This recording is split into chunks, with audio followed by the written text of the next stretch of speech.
At the moment, I am going through and just putting the deck together to where we can do a profile, and then we will shuffle after we talk about everything that's in the deck, and from there we can go ahead and pull some hands and talk about some of the possible strategies that can be done. I don't think that we will cover every single possibility that's in this deck in this video alone, but I think we should be able to cover most things, and you'll kind of get the general gist of what you can do, and obviously the limitations, which I know that everybody has their opinions on the limitations of this deck, especially in the modern era, and this is one of the best attempts that I've had to modernize it without running over amounts of cards that don't really help anything. But yeah, I've almost got it pieced together here, and once it's pieced together, we can all have a nice chat about what this can do. So, not sure what everybody likes to see in particular order, but we'll start with a basic profile of the monster cards, and starting with the main Gravekeepers themselves.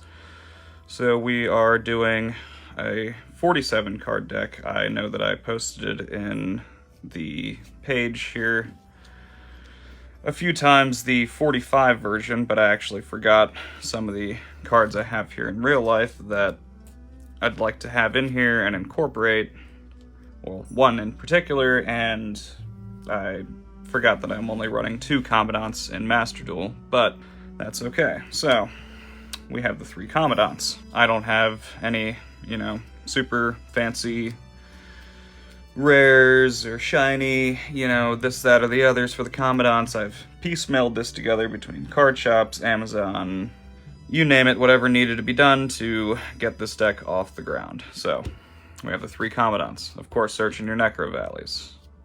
Your level 4s, spellcasters, all but 3 monsters in this deck, in the main deck anyway, are spellcasters. It's an important portion of this.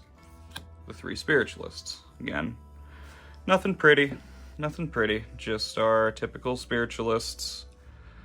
But I personally believe that every Gravekeeper's deck should run 3 of these, of course, if you actually plan to get into your extra deck.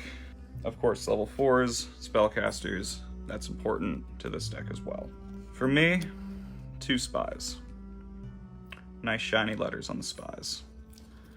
Again, level 4, which has been helpful in a lot of other different builds in here, but it still has one specific importance in here. If anybody was looking at the list itself, you'd know that I do run a copy of Malevolent Sin, but in the past I have run 2 copies of those, 2 copies of Dark Rebellion. Now I have no copy of Dark Rebellion and only 1 copy of Malevolent Sin.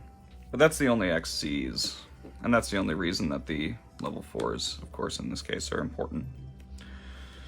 We just have for those every so often moments in time where the nobleman will come in handy. Obviously, he is, spellcaster, dark, fusion, fusion. Spellcaster, dark, fusion material for that moment that you need it, for several different fusions. And we will get into how that will play out as well when we start doing some of the tests. Okay, moving on. Now for me, 2 copies of Recruiter.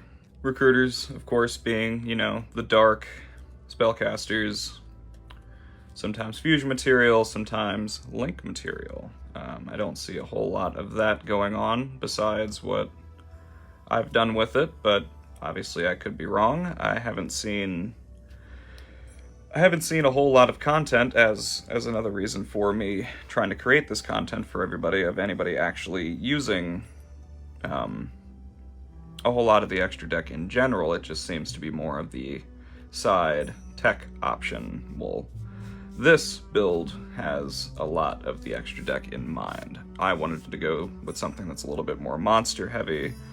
From what I can tell from lists and things like that, I see more of let's get that Necro Valley in hand, let's set a bunch of traps, let's set one monster to poke them to death for 5 or 6 turns, and let's be done with it. Or let's get that Heretic on the field and let's make it unaffected, as long as Necro Valley's on the field, and let's get, the traps down to deal with our opponent, and then let's poke them to death. And I'm not a big fan of that. It's not knocking anybody who runs that type of a strategy.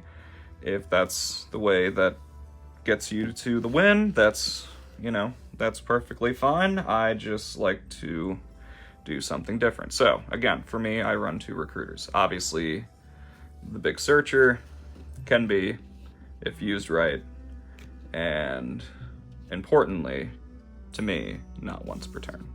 So a lot of 2-ofs in this deck. The 2 headsmans. Obviously, to get that special back from the grave, even while Necro Valley's on the field, as long as it's level 4, that's going to give you the recursion with Spy, that's going to give you the recursion with Spiritualist, obviously Spellcaster's Dark, level 3. At one point, I also had Bamboozling Gossip Shadow, in here, because I was finding in a lot of duels I had a lot of level 3 cards on the field, and Bamboozling, until it was banned in Master Duel, just seemed like a pretty good tech option. Never really got it out too much before it got banned, but pretty sure it's still TCG legal. The Shaman. Now I only run one of in this deck. There is definitely some room and some options to run more than one Shaman. I see that this card seems to be the red-headed stepchild, and I think it's vastly overlooked. However, obviously, if played right, this can lock your opponent out of using their own field spells. So, turn 1, stopping that Pressured Planet. Turn 1, stopping that Numeron Networks. Turn 1, stopping any other field spell that you can think of from getting on board. And in that situation, traps can be set to deal with other things going on. There is no hand interruption in this deck. I had a lot of hand interruption, and I didn't climb very high with that hand interruption. Surprisingly, it seemed I drew it more when I didn't need it than drawing it when I need it, and they just ended up becoming dead cards in hand when more extra deck plays could have been made, more onboard disruptions could have been made that would have actually got the W over, waiting for that moment that Ash is going to be usable, or Effect Veiler is going to be usable. However, Effect Veiler can really have its moment to shine in here because, again, it is a spellcaster, and you're getting that into your graveyard, and a lot of this revolves around getting these spellcaster cards into the graveyard. I know that sounds weird in a Gravekeeper deck, but maybe shotgunning out the Necro Valley every chance you get isn't always the best option. That's another thing I've learned trying to climb the rank ladder, is not always throwing that Necro Valley down is always the answer. We're talking Modern. I've seen a lot of people, talking about how there's a lot of decks that don't care about Necro Valley. Kashtira can go around it. Branded can a lot of times go around it. There was a big comment from a person on this page that I was reading through, and I'm not criticizing their feelings towards it. I'm not trying to be the negative Nancy. I'm not trying to call you a negative Nancy, but there's always something that can be done before you lay that valley down. Before you lay that valley down, think about what you can rob them of. Get that hand down, then get the Necro Valley out. Now what are they going to do with only 1 to 2 cards in their hand, as opposed to all 5? That's where the super polys in this deck come in, and things of that nature. Is let's get that hand down, let's get those resources out of the picture, especially with a deck like Branded, getting all those fusion monsters on the field at one time. Let's figure out a way to get rid of those, let's get them locked in the graveyard, and then move on from there. A personal favorite of mine to run in this deck is Apprentice Illusion Magician. Special summon from hand is a target for another card in this deck. It can give you a tribute material for Shaman. It can give you additional link material for whenever it's on board. It gives you a dark card. It gives you a spellcaster card to get on board or to get into the graveyard for fusion material, link material, things of that nature. And it's also, it's basically an honest in this deck, minus, of course, the issue of it only giving 2,000, you know, not like a full-on honest, but it can give some pretty good, it can give some pretty good attack power in that moment that you need it, just so happen to be holding it. Think about who you're playing against, think about what's on the board. Do you want to keep this in your hand? Do you want to get rid of it? Things like that. So, moving on to more. So, Magician's Souls. That's going to be a 2 of in here. Well, reason for Magician's Souls, if anybody's not familiar with this card, you can send up 2 spell and traps from your hand or field to the graveyard, draw that many cards. If this card is in your hand, you can send 1 level 6 or higher spellcaster from your deck to the graveyard, then activate one of these effects. Special summon this card, send 1 Dark Magician or 1 Dark Magician Girl, or special summon, excuse me. But we're not really worried about the secondary effect because those cards aren't in this deck. What this is all about is sending Shaman to the graveyard, or sending something else to the graveyard just to get a spellcaster in the graveyard, to get this card on the field. That's a special summon. So we're not doing our normal summon. That gives us some link material, that gives us some possible fusion material depending on the situation. You know, so on and so forth, going on in that way. So that's, yeah, Magician's Souls at 2. That will become clearer later, if it's not clear now. And his name is Shadow Beast. So, reason for Shadow Beast is because we have a copy of Winda in the extra deck. This is also a dark spellcaster type card. It's unfortunately not a target for Magician's Souls. I think that would be fantastic, but it's not. It's not really a card that we are going to set. It's not really a card that we are going to, you know, really be getting out of our hand as much as just using it on that off chance that you're going up against one of those decks that is really going to combo off a lot and is really not going to like Necro Valley, and is also really not going to like the fact that they can only special summon once that turn.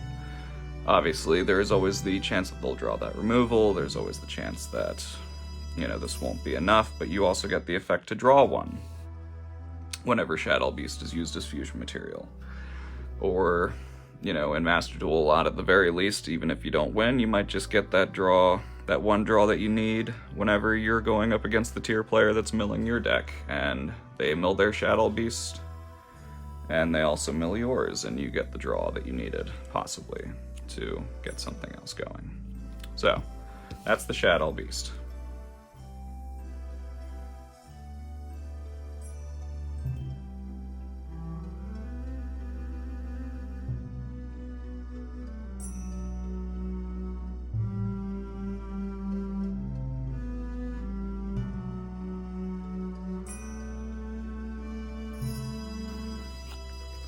Now the 3 Fallen of Alves. Pretty much in here for no other reason than the removal. So, either using Super Poly to, you know, get those Xyz cards off the board, get the Synchro off the board, whatever it is that you need to get off of that board with, with the Super Poly and with using Mirror Jade. Pretty standard branded move, you know, possibly. Or this could also be used to go into Mysterion the Dragon Crown, which is another combination that can be done with Gravekeeper Spiritualist. Because you have to remember, if nobody's thought of this yet, Spiritualist does not say fusion summon a Gravekeeper's monster. It says fusion summon a Spellcaster monster, which is where Quintet Magician can come into play. If nobody uses that, that's one way you can do that.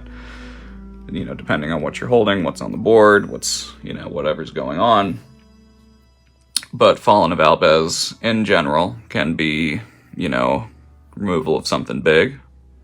It can be removal of another dark card to go into Starving Venom to just give you that attack boost that you need to also remove that card, you know, just get another thing off the board, and then just, you know, barrel into whatever it is you need to barrel into. So, also level 4s. I've had situations where I've had a set spy, Fallen of Albez in hand. The best answer to the situation was to get rid of those Xyz materials, or just get that effect off the field for that turn, and Malevolent Sin was the answer.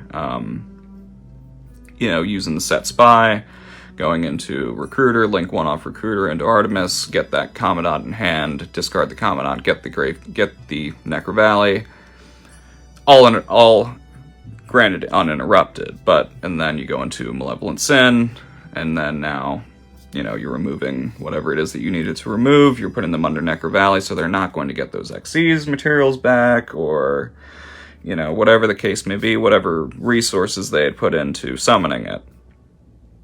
You know, that's just pretty basic removal tactics.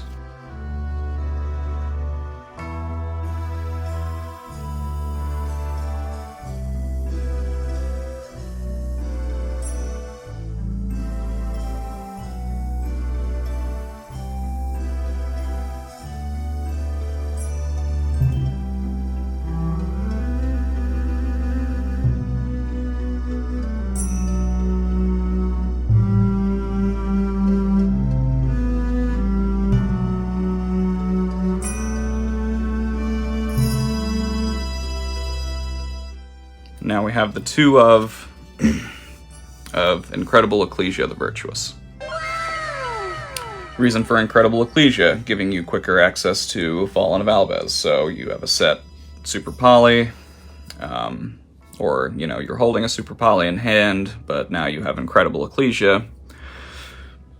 Obviously, you can special summon this card if your opponent controls more cards than you. You know, it's getting cards out of your hand without having to use that normal summon. That normal summon you might want to be waiting for, you know, a Spiritualist to take care of to get that final fusion out in case all things go awry. Get through all those negates, and then slap down that, you know, slap down that Spiritualist, and get into the Supernaturalist or whatever else you may have in hand to kind of, you know, put the final nails in the coffin. But this will get you to Fallen, or it could get you another Spellcaster Link material that you might need to go into some of the extra deck plays that we can talk about. Or you can go into one of my personal favorites, which is the Iris Sword Soul. Iris Sword Soul having, you know, 3 effects. One is if they special summon from their hand, you can special summon 1 monster from your hand. If they special summon from the deck, you get to draw 2 cards, Pot of Greed on their turn. And from the extra deck, you can destroy one of those cards special summoned from the extra deck. So, you know, this card will give you, even in the worst situation possible, it can give you the Iris Sword Soul, which can be used as the interruption for the beginning of a combo, you know,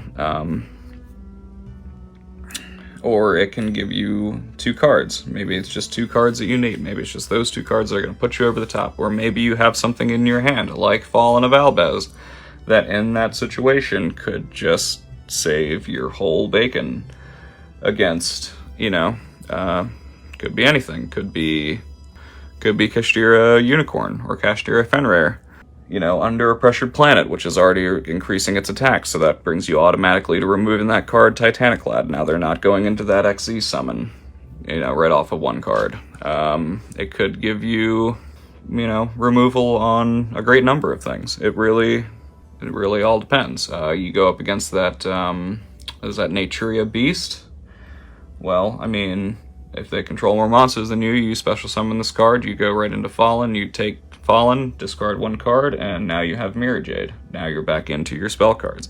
Things like that. I mean, that's the whole point. You know, this is a spellcaster heavy mix that has its situationals, but I mean, most times the whole game is situational. You know, we talk about how you should always have, you know, an end game in mind, and I'm just not the kind of person that thinks that every single time I draw 5 cards from my deck, I need to be able to end on the same board, because I don't think that it's always possible, and I think if you're depending on that, you're gonna lose.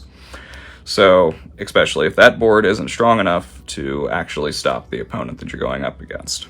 If your whole strategy consists of not getting ashed, and you get ashed under a basic kind of deck, you're probably going to lose. But if you have extra options in your hand, then maybe you won't. So, you know, moving on. 1 copy of Guiding Quem. I haven't 100% figured out how this card is going to apply. Aww. But something tells me that that there is a move in here for this. This is the card, obviously, that I don't have in Master Duel that, you know, I certainly would like to, so I could try it out more. But, unfortunately, I do not. It is obviously not in there yet, to the best of my knowledge. You know, this whole thing with when a card leaves the extra deck, do X, I can definitely make that happen. So I do feel like there is some application for Guiding Quem, so it's in here making the 47th slot at the very end, because I want to try it. I want to see if there are ways to use this card in this deck, which at the very least, it's spellcaster fusion material. It's a tuner if I ever decided to add any kind of synchros, and it's you know, it has those potentials. You know, it has the potential with a Super Poly to go into Albion the Sanctifier. It has, you know, things. I probably didn't say that right. The Sanctifier. You know, it has its potentials. It's level 4. It could be, you know, an XZ's material. It could be a Link material. It could be, like we talked about, a fusion material. It could be just that discard fodder to get that card into the graveyard for the spell arsenal that we're, you know, going to be discussing here momentarily. 1 copy of the Iris Sword Soul. Wow, it's very nice. We already kind of talked about the Iris Sword Soul, so we will just kind of move on and say, yeah, 1 copy of the Iris Sword Soul. Again, you know, spellcaster card. It's also, you know, has the ability that if one of your cards gets negated and you just happen to be holding it, is a special summon from your hand. So, you know, you get infinite impermed by, or on your, you know, spiritualist for that fusion. You know, you're popping this card right out of your hand, and now you have the ability that on their next turn, or, you know, whatever is going on, if they have the ability to special something from their hand at that moment, or from their deck, or during your turn, you get that effect. Next turn, you get the effect again. So I think it's a very, you know, it's a very important card to have in the deck. Now we'll talk about these 2 cards together. Dogmatica Ecclesia the Virtuous, and Dogmatica Fleur-de-Lis the Knighted.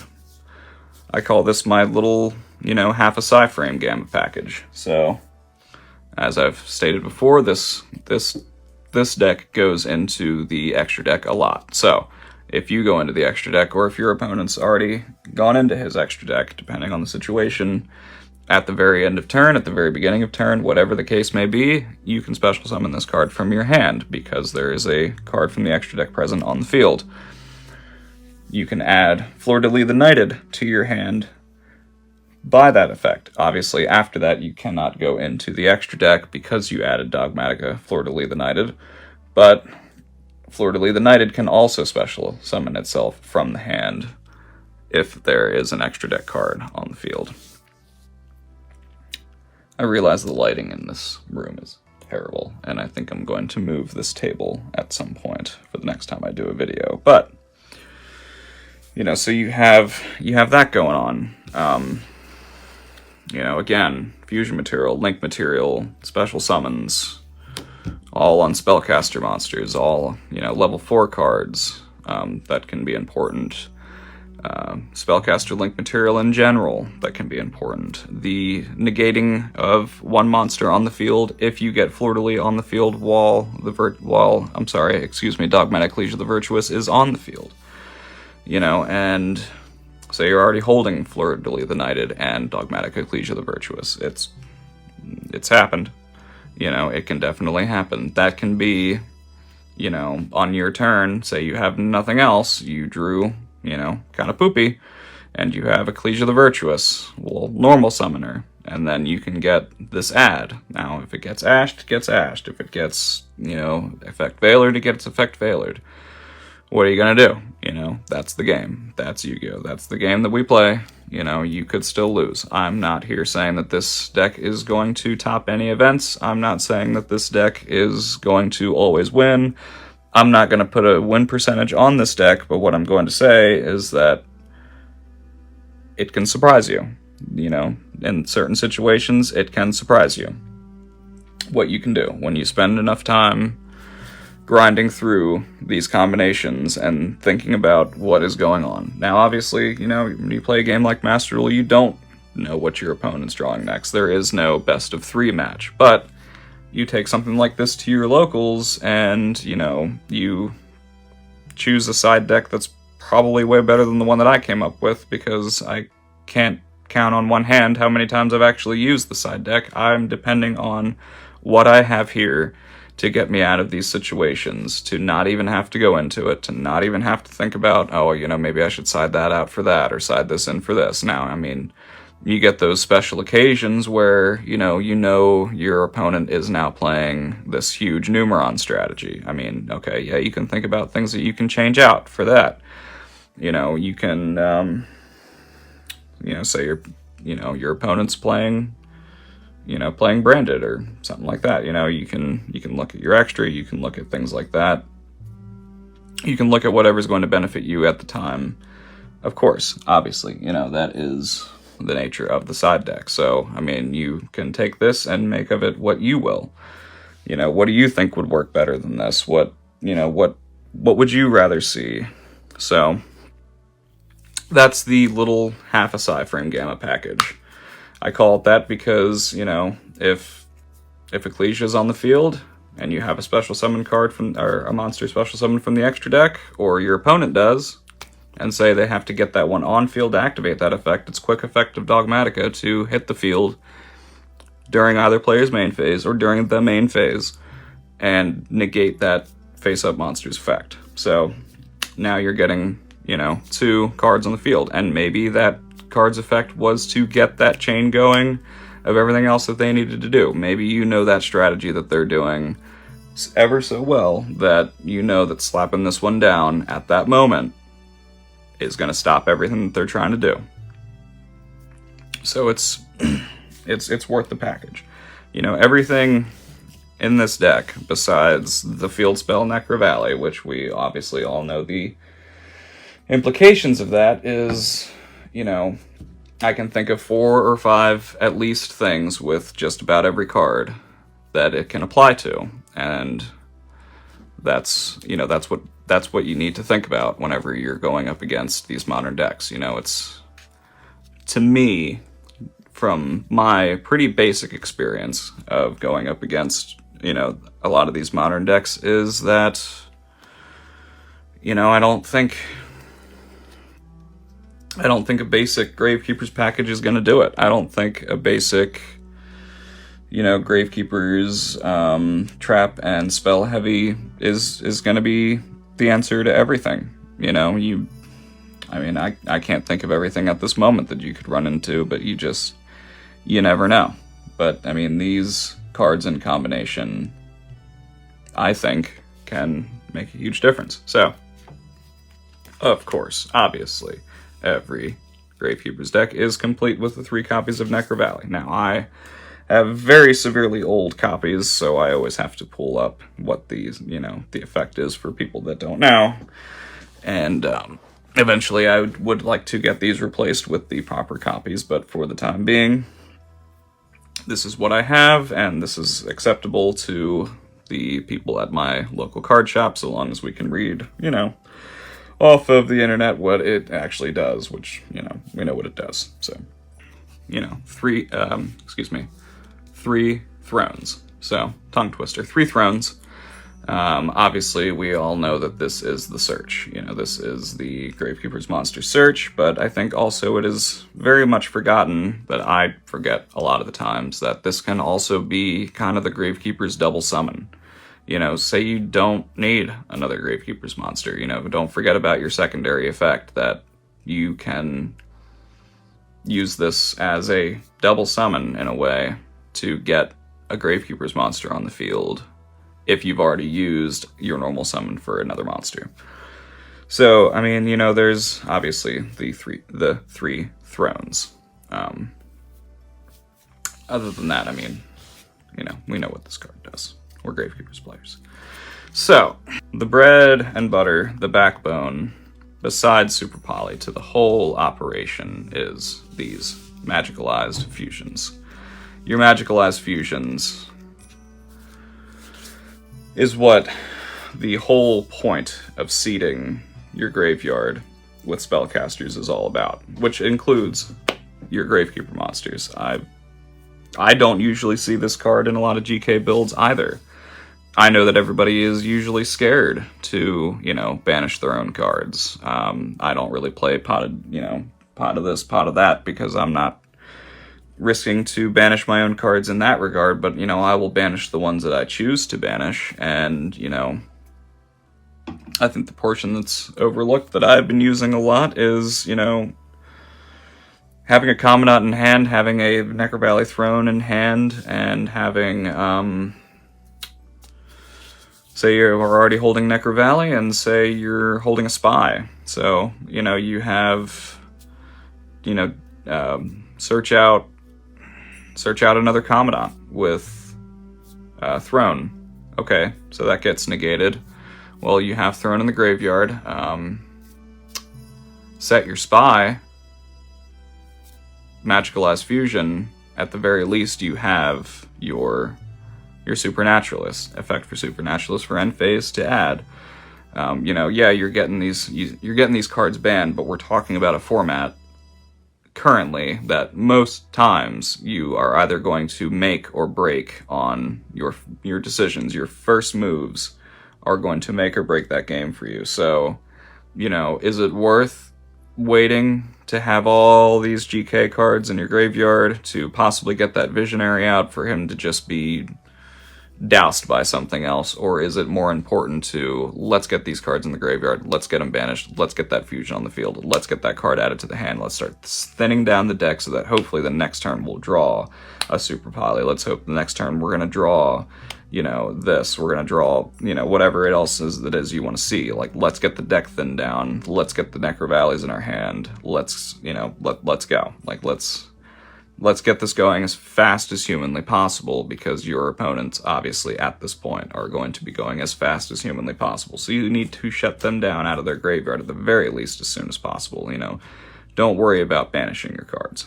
Banish those cards. You know, why do you need Commandants besides the possibility of Link materials or Xyz materials again, if you already have all 3 Necrovalleys in your hand because of their effects? So before you slap down Necrovalley, banish them from the graveyard, then slap down the Necrovalley, then activate the effect of Supernaturalist. Things like that.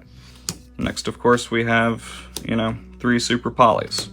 Obviously, you know, everybody at this point, if you play this game, you know what Super Poly is, so I don't think I need to, you know, elaborate for anybody on what this card does. I think we will just scoop them back up and put them on top of the deck. Now, here's my old, cold, and covered in mold, 2 little old copies of Polymerization that eventually I would like to replace. I'm just not really one for building decks that are just ever so pretty that, you know, I'm willing to spend all of this money on getting every single card that just looks oh so nice, just to put it on my deck and shuffle it 1,000 times and destroy them over time. I'm not the gentlest man that ever lived. I have a tendency of, you know, really destroying things over time.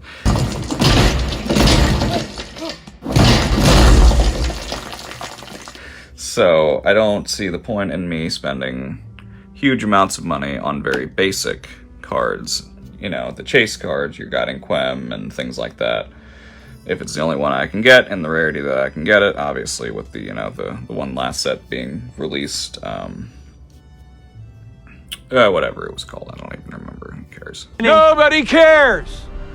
Nobody cares. I had to get the Guiding Quem that I could get, but so that's what it is. But I still don't even know if that card completely applies in this deck. But I'm still, waiting to see if the situation arises that it just blows things out of the water. I know that I'm not going to be using it in the same way that that the branded player will play it. But I think at the bare minimum, it can do a little bit more of extension here. So I want to try it out. And so that's why I bought that rarity. But yeah, so I have these old cards. There's lots and lots of old looking cards in this deck. These are just basic, borders are a little tore up here and there on each of them. Old, probably some of the first sets ever, polymerizations.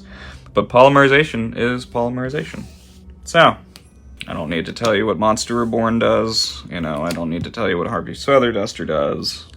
So yeah, one Monster Reborn, one Harpy's Feather Duster. Pretty straightforward, old little staples.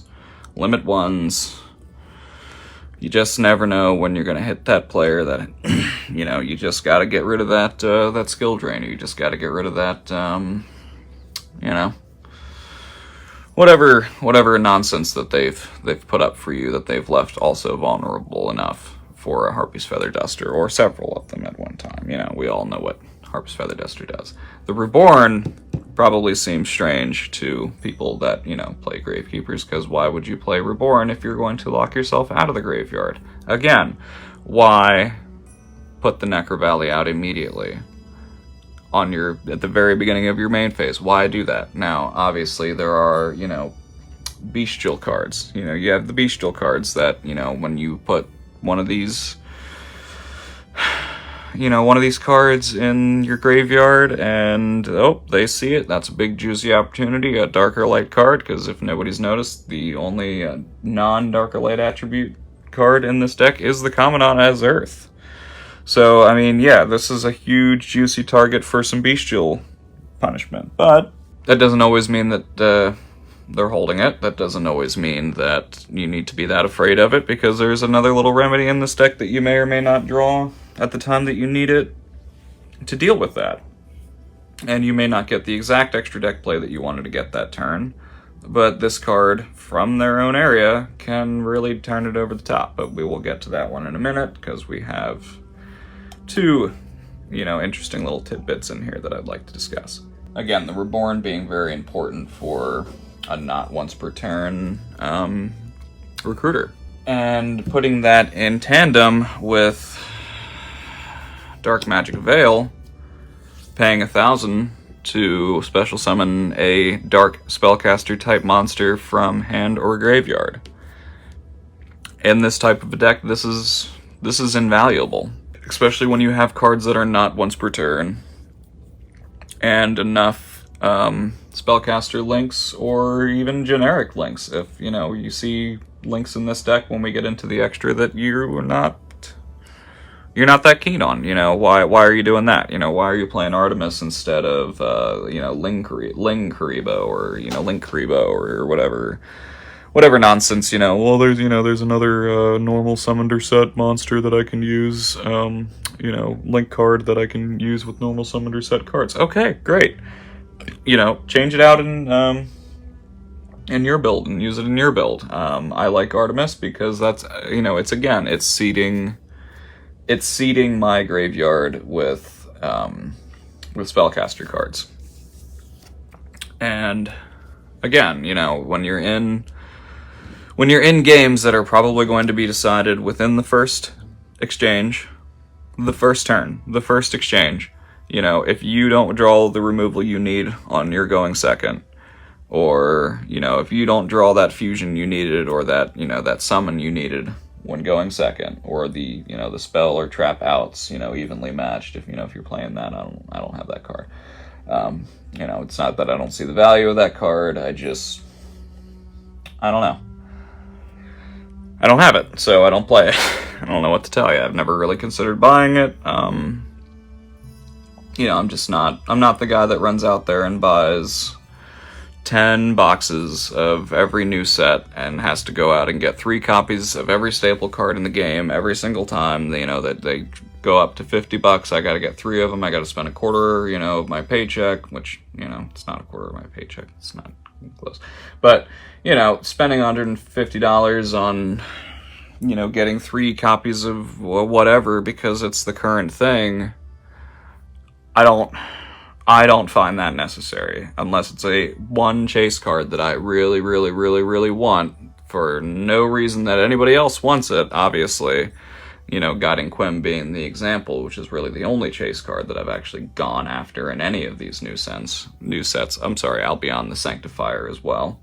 Again, for Super Poly removal aspects, you know, I don't know, like, I'm just not the chase card guy. So, moving on to the cards that we stole from the Branded archetype.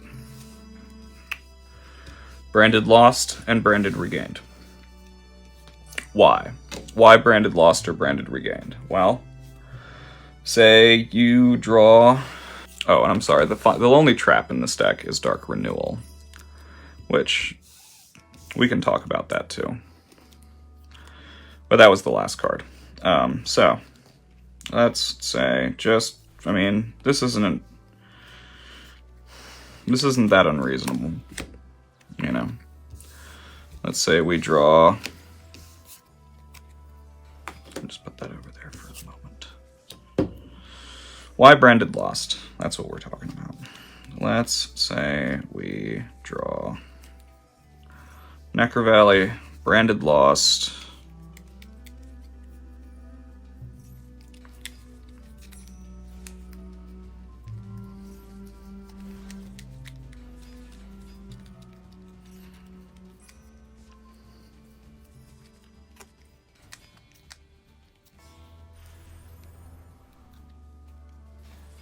You know, if I had a brain, I would have realized that these cards were in order.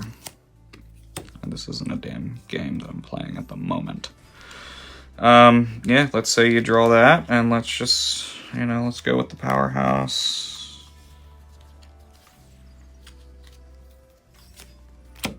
Shaman. And then let's say, I don't know. You know, you draw...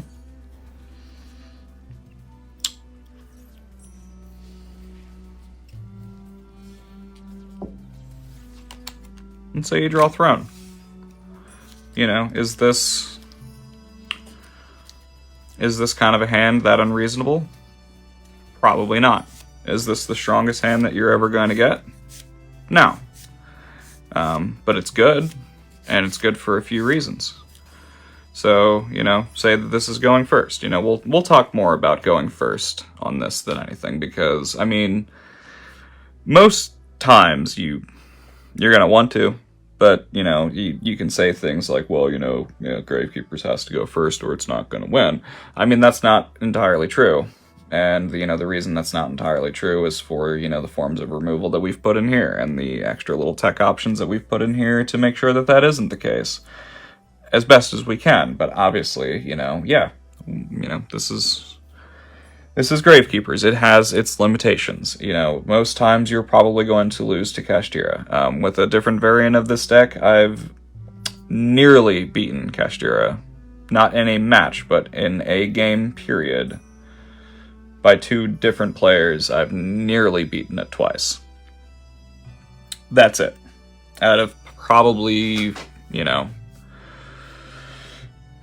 12, 14 tries, 0 victories, near victories twice. So, but I'm hoping that this is even better than when I did it then. So, I mean, there's always the possibility that you could. I mean, you definitely could. But anyway, so why is this hand interesting? Well, here's where you would actually, you know, put your Valley down immediately. So you put your Valley down. Now, you know, we'll bring these cards to hand, and we'll do it proper. You know, yeah, organize your cards. Okay, you know, got that Valley. Ooh, look at that. Ooh, look at that. All right. Valley. Wherever you want to put this, you know, branded lost. Now, the effects to fusion summon a monster cannot be negated, which means no more Imperm, no more Effect Veiler on you using Spiritualist's effect. Just like Albez, just like, you know, any other deck you've ever seen playing Branded Lost. Why would the same thing not apply here? So, I mean, if you wanted to go even more fusion heavy than I've gone here, you know, 3 Branded Lost with combinations of other cards that I'm sure there's more experienced people out there on this page, you know, not on this page, that can think about this and say, you know, I could do several fusion summons and still end on Necro Valley and Spiritualist, and you're just a dunce, and you don't know what you're doing. Okay, cool, you know, that's great, but that's what this is all about. I'm sorry, I realize you still can't see that because of the glare. I need to move this table at some point. But, you know, so, you know, maybe I'm a dunce. I don't know what I'm talking about. And, you know, you could do something a lot better with something like this. But at the bare minimum, you know, you have this now, bare minimum, at 35, going first. You know, so now you have these 2 cards in the graveyard. You know, Supernaturalist for end phase. And I apologize, we didn't go into the extra deck. After this little example, we will. Alright, so now, you know, his effect for end phase, because you fusion summon a monster, effective Branded Lost. Add a card. Add 1 Fallen Valbez or 1 monster that mentions it from your deck to your hand. Which, you know, in this case, is really only going to be Incredible or Fallen. So, I mean, it would be dealer's choice at that point. I mean, probably for me, I would go Fallen.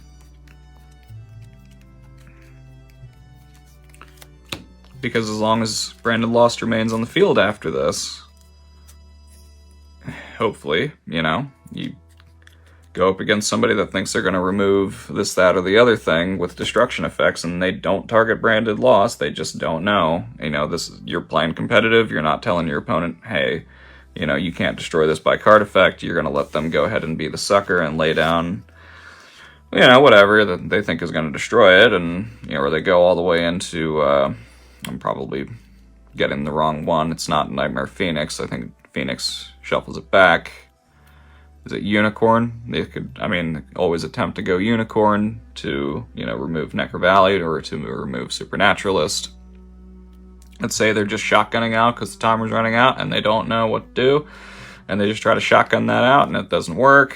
You know, now you're holding Fallen, and they didn't destroy Branded Lost, but let's go back to what happens on our turn. So, you know, you activate Supernaturalist effect, Branded Lost to add Fallen. Now you're still holding Throne. You use Throne's effect to add, I don't know, you know, Headsman. Okay, you add Headsman. So, you know, now you have 2 cards in your hand that you didn't have before. Most times, if you were playing this regularly, it's very much possible that your hand would be close to empty. You know, or ending pretty close to empty because of, you know, the basic combo line to get Supernaturalist on the field a lot of the times will end with your hand being empty. But combined with other cards, you know, you can make this a lot more threatening. So, I'm gonna just put these back at the bottom and we can talk about them as we go. So that's, you know, that's a pretty baseline situation, but now you're going to pass your turn with, you know, you were going first, you know, effect a Supernaturalist, so now you're adding another card. So what, you know, what card are we going to add? I don't know. You could add another copy of Valley if you want, which is another thing that I don't think anybody ever really considers something that can be done there. Obviously, it has to be a Gravekeeper's card. But, I mean, you can add a Spy, you know? And then, you know, once the spy's in line there, now you can pass your turn. And I mean, let's just say that they had a bunch of destruction effects that they thought were going to go off, and they didn't go off, and they couldn't get a card over 3,500, or they couldn't get the banishment removal that they needed. You know, that would be your best case scenario, is that these 3 cards that are on the field right now are still on the field on your next turn. You know, so then let's actually shuffle here a little bit, just so that we don't automatically pull something, you know, something that was stacked. You know, let's try to get this a little bit more randomized. And folks, I realize I'm not the best orator. I apologize for that. Again, I'm not your everyday content creator. I don't sit here and do this all the time. You know, husband, dad, homeowner, full-time employee. You know, this isn't my full-time work. I just wanted to, you know, do something different for all the Gravekeepers players out there. You know, I would like to continue to develop this, you know, this video content and stuff into something bigger for, you know, a lot of Gravekeepers players. I'm trying to, you know, build more confidence as an orator, so that whenever I'm doing these videos, it makes a little bit more sense what I'm saying, where my, you know, my comments towards things are a little bit more streamlined. My, you know, understanding of what I'm doing, what I want to talk about, is a little bit more streamlined.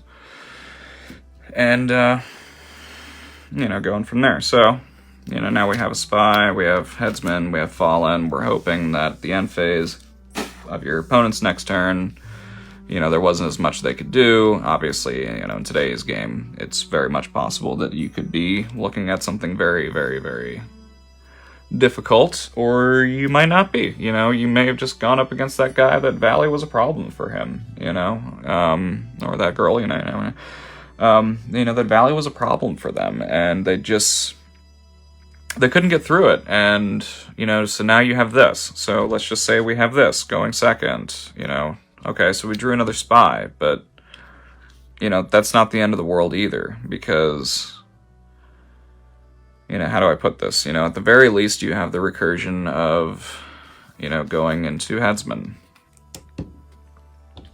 Headsman, you know, for your spiritualist. And spiritualist now at this point can go, you know, it could go into the quintet for no effect.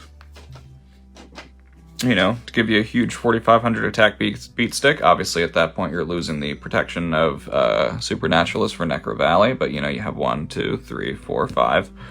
And you could do that and then crash into something big if, you know, something big is on the field and, you know, it just couldn't attack that turn for whatever reason, or they brought it out main 2, or, you know, whatever the case may be.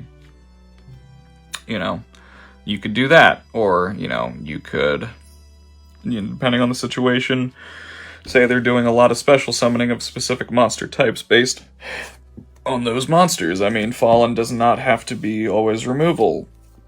You know, a card that I'm really becoming more and more fond of, as long as I choose my situation properly, is Mysterion the Dragon Crown.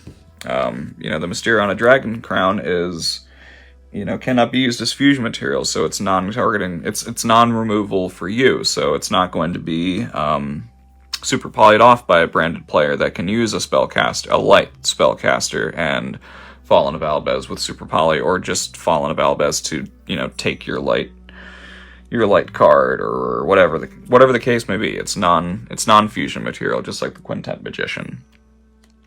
And you know, if a monster uses the activated effect to special summon itself, or monsters with the same original type except during the damage step, you can target those special summon monsters and banish them. So, you know, for instance, this would assumingly work with sprites, because, you know, you can wait until they've done it twice. You know, you go up against that guy that's running sprites, and, you know, his first move is sprite, I don't know, whatever they are, because I don't pay enough attention to the names of all these sprite cards or all these other cards as much to know that, you know, Sprite Blue does this, or Sprite Red, or Sprite Carrot, or Sprite Black. I don't I don't know. I don't care. But what I do notice about these sprite cards is they have the, tendency to special summon themselves based on the fact that, there's another sprite on the field, or just because it has the effect to special summon itself, or whatever. And, the one thing I did learn about sprites so far is that they really like to go into that gigantic sprite. So, as soon as they're smacking those 2 cards down on the field that give them that gigantic sprite, is when you can hit them with Mysteria on the Dragon Crown, and banish both of them, because most likely if they're sprites, from what I can tell, they're both going to be Thunder, and one of them used the effect to special summon itself, probably almost guaranteed. So I mean, that's automatic removal of those 2 cards. I don't know.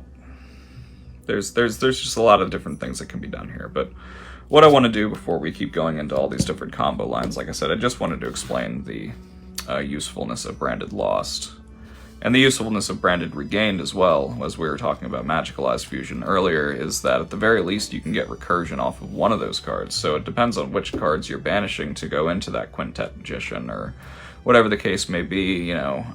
Shadow Beast, you could bring back a Shadow Beast if you, I don't know, you manage to get Shadow Beast into your graveyard using it as, fusion material for, Winda on your first turn. Say you went Poly Fallen, or Poly Spy, because that's a dark card, and you were already holding Necro Valley, so, say you drew, like, Necro Valley, Poly, Shadow Beast. That would be too many cards. But, you get the point. You have Branded Regain to return a light or a dark card if you go into a banishment. So, like, if your opponent does it to you. Like, I know Kashtira does it face down, but, Runic cards will banish a lot of your cards face up. So, I mean, if you're going first against a Runic player and they haven't quite started popping off on you yet, which obviously Necro Valley will shut down the fountain as long as they don't destroy it, if you can get the correct cards on the field prior. You can use Branded Regained whenever they frickin' banish something off the top of your deck, like maybe your only copy of Shaman, or maybe your only copy of Nobleman, or whatever the case may be. You're getting that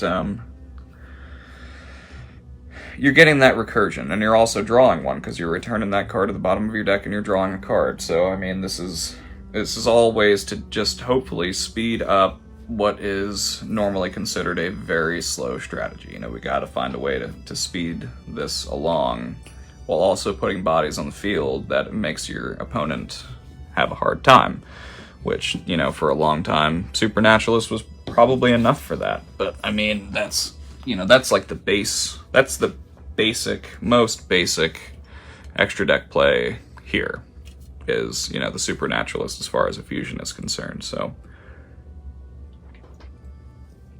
I'm sorry if I'm going in too many different directions, but, anyway.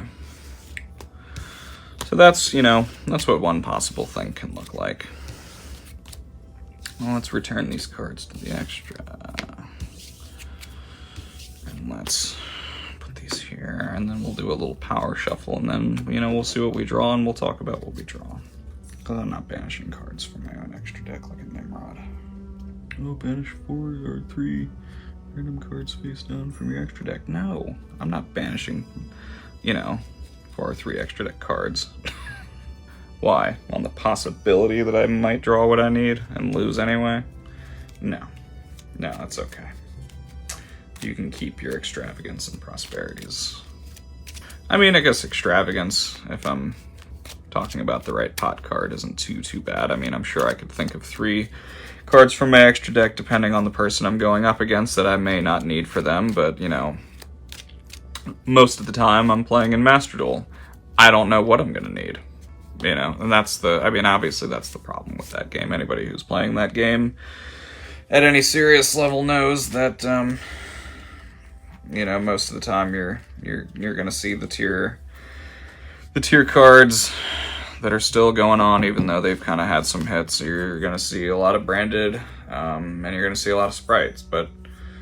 And I mean, I even still see the Numerons and stuff from time to time. But I mean, using a card like, you know, Extravagance to banish those cards just doesn't sound appealing to me turn one, because, or, you know, going first, because I don't know what they've got.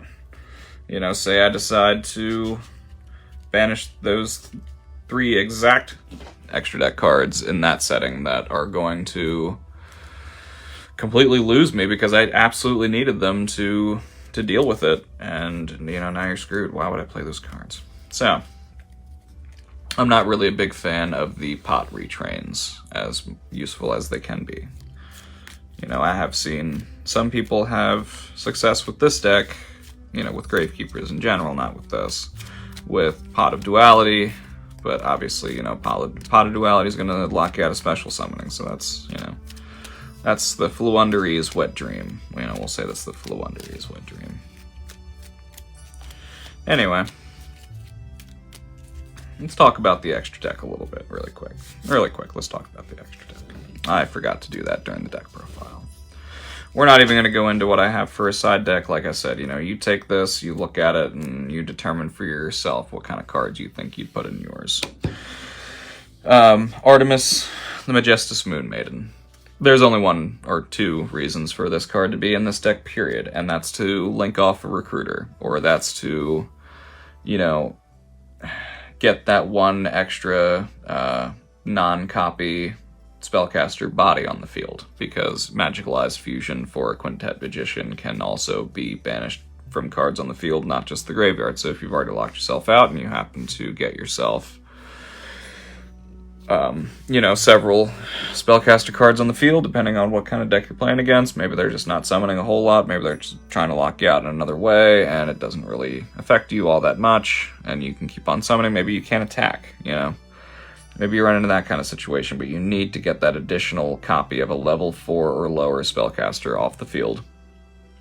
You know, Artemis can be the ticket. You know, that can just give you that 1 extra spellcaster body to get, you know, to get that fusion. Obviously, Spiritualist can also give you the Quintet without banishing the cards, or, you know, a simple poly in your a simple regular polymerization in your hand could do the same thing. It's just, you know, those are the examples that I have here. So those are the examples that go through my head as I'm thinking about this. The more or less what happens is I use this card to keep on seeding. You know, you get a Recruiter out, you link 1 off of this card for Recruiter,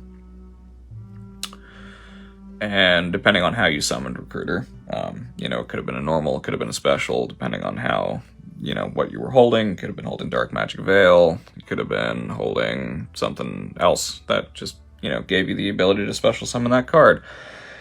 Or had a card on the field, which is one of the ones that we're talking about, that gave the effect to special summon that card. You know, this is another way to link that card off, to get to that Commandant, to get that Commandant into the graveyard, to get that Necro Valley into your hand. And now you've recycled into the grave and field, specifically, importantly, you now have 3 spellcasters on the field and in the graveyard off of 1 Recruiter. Now, Recruiter's not once per turn, so now you have the, you know, possibility with a Monster Reborn or a Dark Magic Veil to, you know, go and get the Recruiter out of the graveyard if you haven't activated Necro Valley yet. Again, it's not always the answer to get that, you know, Recruiter back onto the field and link it off again, but you could go into our next card, Daybreaker, the Shining Magical Warrior. So, you know, you could go, at this point, into 2 spellcaster cards, and Daybreaker the Shining kind of works a little bit like its predecessor did. You know, you're gonna get a counter for special summoning a spellcaster card, any spellcaster card that's special summoned to a zone that he points to, and he has 2 downward facings. You know, put him here, put him there, whatever you want to do. You know, start getting things into these zones, like the Recruiter again, or Dogmatic Ecclesia, or, things of that nature. And he's also going to go from 1600 attack to 1900 attack because he gains a counter for being summoned. So getting another counter on him to get him up to 2200 attack isn't that difficult if you, special summon another spellcaster type monster. And then removing 2 spell counters, I apologize, gives you a destruction of 1 card. Alright, yeah, not the most... not the most powerful effect on a link card that ever existed, but again, it's a spellcaster card. This card is here simply, for the most part, for the purpose of getting spellcaster cards into the graveyard, because, obviously, whoever said that link cards can't be fusion material, unless they say that. So, depending on how many cards you can get linked off into the graveyard and linked off onto the field, if they're spellcasters, it gives you the possibility of going into that quintet. It gives you the possibility of, getting a pretty decent other link card on the field. There's probably a lot better link summoners out there than I am that could see 1,000 reasons why this is great. The more you can special summon from your hand, the more you can link higher up into, link 3 of, spellcaster type cards or access codes or whatever, whatever floats your boat. So, but we'll get into that as we draw hands and as we go, into testing, and we'll do it as an uninterrupted. Obviously, I can't simulate that for you, but what this could do uninterrupted is, sometimes very, very interesting. So, there's Daybreaker. Gains counters only once per turn, though. Every time a spellcaster is special summoned to a zone that his link arrows point to, he'll gain a counter, but only once per turn. So, you're not going to keep on getting cards into his zones. At the very least, you get 4 and, build him into some close to 3,000 whatever beat stick that also has these removals. It's not a quick effect, it's only on your turn that you're going to get this destruction, but again, he's not really here as much for that destruction effect as he is to get these cards linked off, getting certain things linked off once you have a recursion in play that's going to add things to your hand, like Recruiter, like normaling Recruiter, linking it off. And say you're holding Reborn and, Dark Magic Veil, that's 2 more times you're bringing back Recruiter to add 2 more Gravekeeper cards to your hand, and I'm not even sure what else was in your hand at that point, and that's what we'll talk about whenever we get into it. So,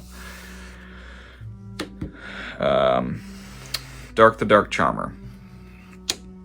So Dark the Dark Charmer is 2 monsters, including a dark monster. So it's a link 2.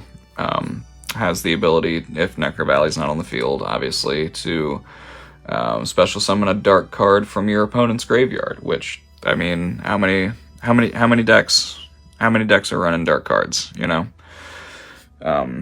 lot. How many implications could the dark card that you take from their graveyard have? Taking their Fallen of Albez, taking their Bestial card, taking, whatever in there looks good to you. It's kind of a reborn on your opponent for a lot of different decks, a lot of different cards, and a lot of different effects that you may or may not be able to activate because of that.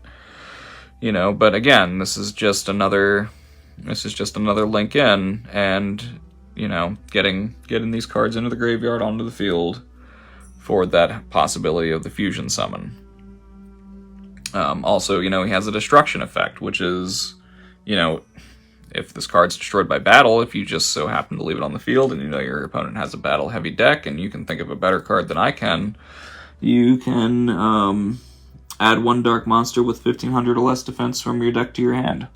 That's pretty blanket. I mean, that's Fallen of Albez, that's Magician's Souls, that's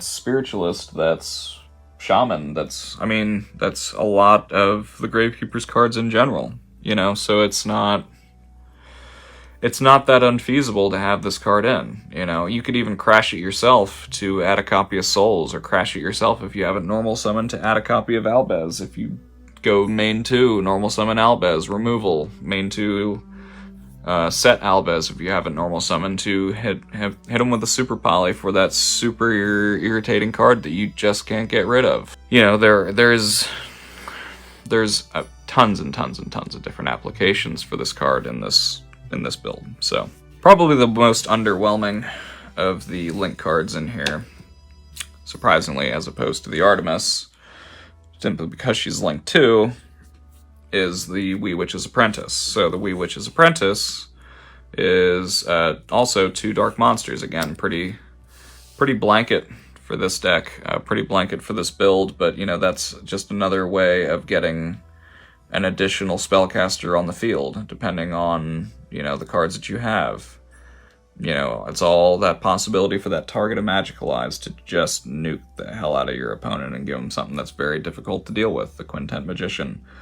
You know, depending on what kind of a bad situation you're in. This could, you know, when this card is destroyed, I believe, if it's destroyed by battle or a card effect, you can target 1 dark monster in your graveyard, add it to your hand. Well, that's pretty blanket as well for a lot of the cards in here. I mean, that's the return. I mean, I've seen this card in a couple of other people's decks. Obviously, if Valley's on the field, this isn't going to work. But if Valley's not on the field, you know, if they've removed it, you know, it can have its heyday there. You know, it can have its moment that just adding that card back was exactly what you need. Now, here's the one that I like the most as far as Link cards go in this extra deck, and that is Selene, Queen of the Master Magicians. So you go up against... Excuse me, I need a drink. You go up against, you know, a spell-heavy deck. This deck is spell-heavy. You know, depending on the interactions that have already occurred, we're talking about a lot of spell cards being in the graveyard and possibly on the field. If you shut down Runic, it can be a good example of that, because they're not going to get that recursion of them coming back to their hand if we can get Necker Valley out to stop them from using the fountain. But they're going to keep trying to screw with you, you know, with these spell cards. So at some point, if you summon Selene, we're talking a lot of counters. Now, you need 3 counters on Selene to quick effect during either player's turn. Special summon a spellcaster card in defense position from your hand or graveyard. Obviously, that's not going to do you any good if you have Necker Valley out and it hasn't been destroyed, but it can do you a great deal of good if somebody's destroyed your Necker Valley and you just have to get that recruiter back, or you know, to the field so you can link off to get that Commandant to go back in and get that Valley out again. Say that would be the linchpin in your opponent's coffin that they've already spent so much time and resources to get your Necker Valley off the field, or to get that card and everything else that you'd already set up surrounding it. And now, you know, say you just had enough left to build a Selene and they had 15 spell cards in their graveyard and you've got 6. That's 21 counters. That's 7... Maybe I can't do it. No, that's 7 special summons. Now, obviously, it's only once per turn, but it's either turn. So, you know, you could be holding the Iris Sword Soul at that moment. You could be holding Incredible Ecclesia. You could be holding Dogmatic Ecclesia. You know, getting those cards onto the field from the effect of Selene during your opponent's turn can make an enormous difference in continuing removal and continuing to disrupt them with, you know, Dogmatic of Fleur-de-Lis, you know, Fallen, the Iris Sword Soul. You know, you could, if you're holding an Incredible, you could go into the Iris because you were able to special summon Incredible during their turn because of Selene. In a situation where you've already robbed them of a great deal of resources and have locked them down under Necker Valley, these kinds of moves can be of severe threat. Obviously, this lynches on, you know, you reaching a semi-moderate to possibly winning game state, but it can be achieved if you know, things are favorable. Obviously, even the best Kashtira decks can lose to a simple trap card. There's my little joke for the day. I've probably said it a couple of times in this video, but you know, here's our Malevolent Sin.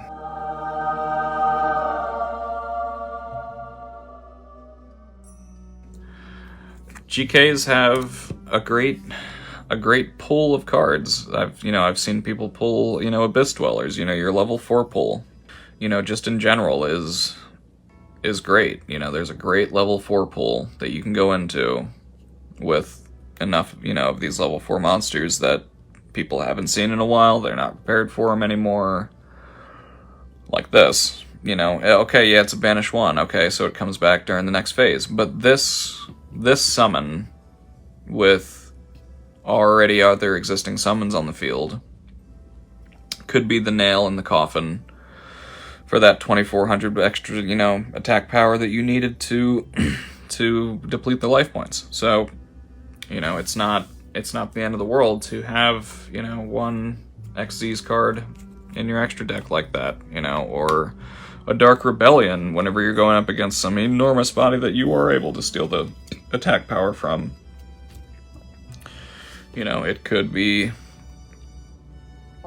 make or break a game, Mirror Jade, of course, I'm sure that most people are familiar with Mirror Jade.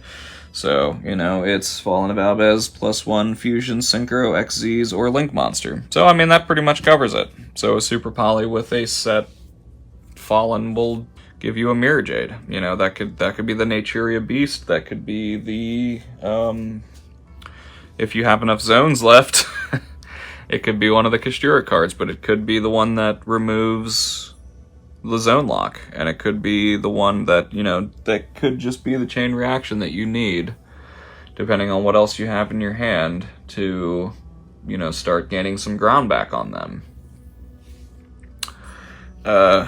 Again, I don't know the effect of every single one of these cards, but I know that this one, Brigand the Glory Dragon, if it's, I think it's, let me see. You can add to your hand or special summon 1 Tri-Brigade or Fallen of Albez from your deck to your hand during the end phase if it's in your graveyard.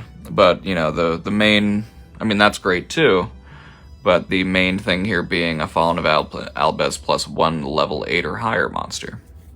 So that's great removal as well. There's a lot of that removal in here. My personal favorite is the Titanic Lad, so Fallen of Albez +1 card with 2500 or more attack. Well, you're going to see a lot of that, I'm sure. Gains attack for the original levels of the monsters used, so, your Fallen plus whatever their level was. And then if this card is in your graveyard during the end phase, you can add to your hand or special summon 1 Dogmatica or 1 Fallen of Albez from your deck. So that could be used in tandem, with that just being the new nail in the coffin, that if they're ending on an extra deck card, and you special summon in Dogmatic Ecclesia, now you're adding Fleur-de-Lis, then at the very beginning of their next turn, whatever they're trying to do, you throw down that Fleur-de-Lis. And, Dogmatic Ecclesia can't be destroyed by a card that was special summoned from the extra deck. So, she's going to stay on the field, especially summoned in defense position. You have a nice little wall there.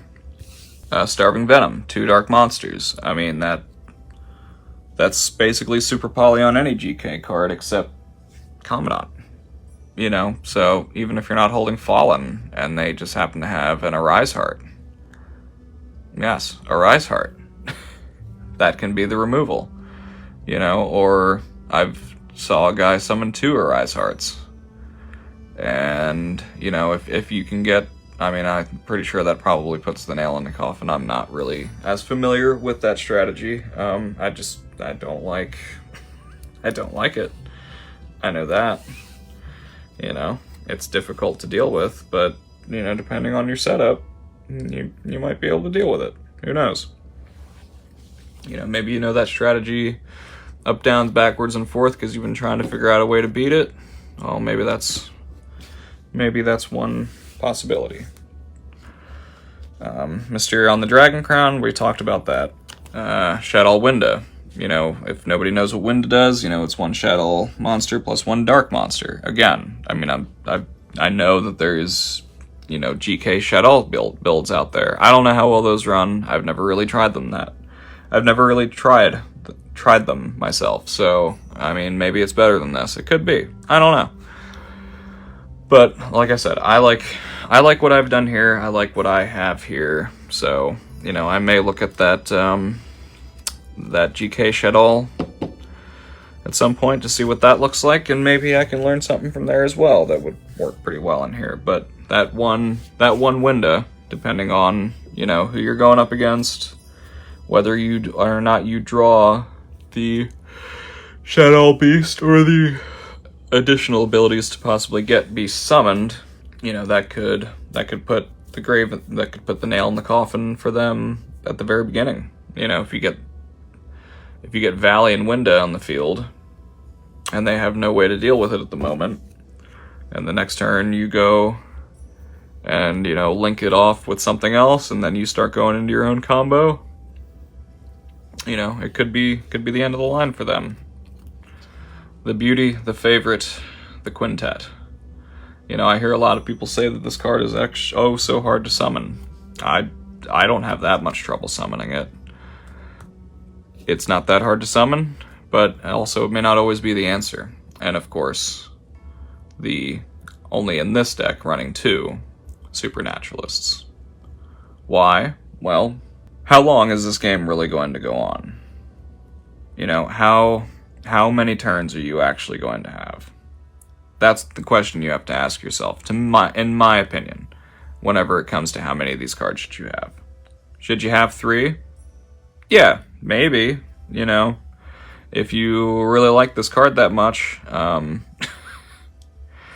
You know, obviously it's the huge linchpin in the deck, but is there a better thing that you could put in the extra and only have 2 of these in to free a slot? You know, that's the way that I'm looking at it. Because this, obviously, as we've learned, and as, you know, the negative Nancying continues,